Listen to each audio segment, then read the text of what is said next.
By the winter of 1945, Hitler's empire was in full retreat.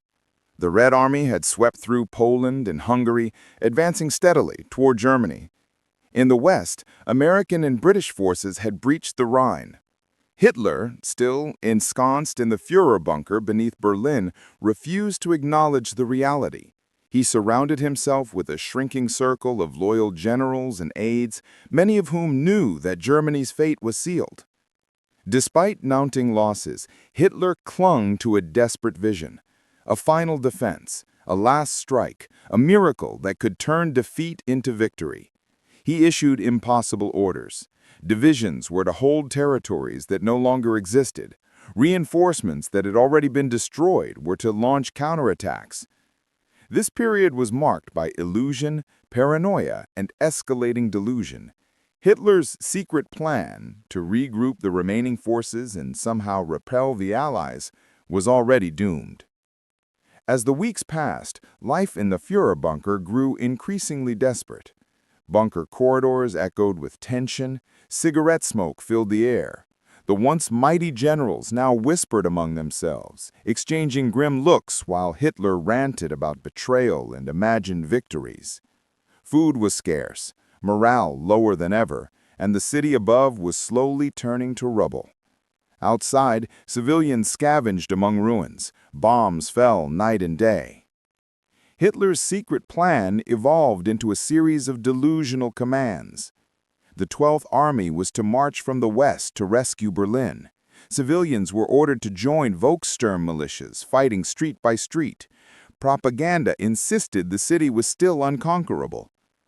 Even his most loyal aides began to doubt the feasibility of his plans, but no one dared speak against him directly.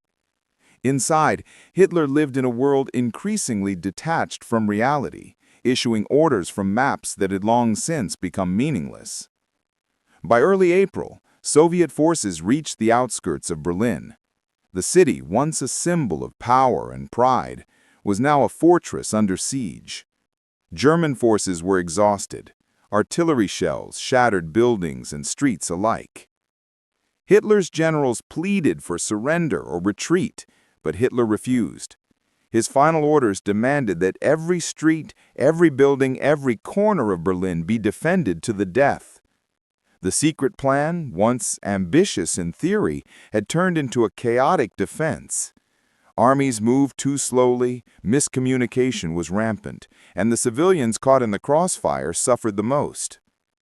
Inside the bunker, Hitler's mental state deteriorated rapidly. He ranted about betrayal, blamed generals for imagined failures, and clung to the fantasy that a last counterattack could save him. Eva Braun, his longtime companion, stayed close, trying to maintain a sense of normalcy. Some aides tried to persuade him to leave the city, to surrender, to flee, but Hitler refused. By mid-April, the Soviet artillery was pounding Berlin's streets.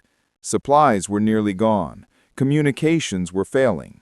Hitler's secret plan, the final stand that he had imagined would turn history, was collapsing in real time. Hitler gave his final, impossible orders. Hold the city at all costs. Send remaining troops to the front to counterattack. Protect the Führerbunker at any cost. But the plan was nothing more than fantasy. German forces were disorganized. Many units had surrendered or deserted. Civilians were dying in the streets. As the days passed, Hitler's inner circle began to abandon hope. Some generals attempted to negotiate with the Soviets in secret. Some plotted escape. But Hitler remained trapped in a delusion of victory that no one could share. On April 30th, 1945, Hitler accepted the reality he had refused to face. With the Soviets mere blocks away, he and Eva Braun took their own lives. The Führerbunker, once the nerve center of a global empire, fell silent. Hitler's secret plan, his final stand, had ended not in triumph, but in defeat and death. After the war, the world pieced together Hitler's final days. Documents, testimonies, and eyewitness accounts revealed the scale of his delusion, the desperation of his orders, and the human cost of his secret plan. Berlin lay in ruins. Millions had died. Yet history remembers not only the horror, but also the cautionary tale. How one man's obsession and refusal to face reality can destroy nations. Hitler's last stand was not a strategy, but a tragedy. A final act of hubris that ended with the death of the man who once sought to dominate the world and the collapse of the empire he built.